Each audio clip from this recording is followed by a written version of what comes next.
செய்தியை பார்த்து வருகிறோம். காஞ்சிபுரத்தில் வீட்டிலிருந்து காரை 17 வயது சிறுவன் வெளியே எடுத்த போது கார் மோதி பெண் உயிரிழந்திருக்கிறார். விவரங்களுடன் செய்தியாளர் சந்திரசேகர் இணைந்திருக்கிறார். சந்திரசேகர், இந்த விபத்து எப்படி நிகழ்ந்தது?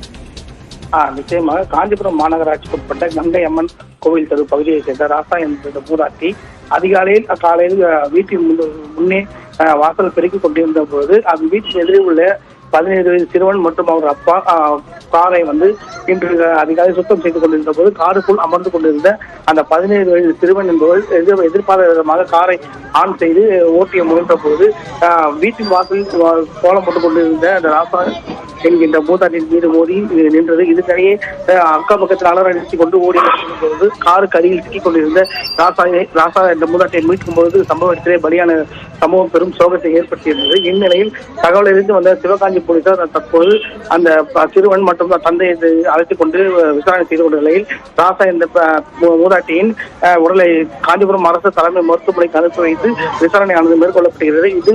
இந்த விபத்தானது பெரும் பரபரப்பு ஏற்பட்ட நிலையில் 17 வயதுக்கு உட்பட்ட அந்த சிறுவன் காரை இயக்கியது எப்படி, இதுக்கு தந்தை உடனடியாக இருந்தாரா என்ற கோணத்தில் தற்போது விசாரணையானது மேற்கொள்ளப்பட்டு வருகிறது.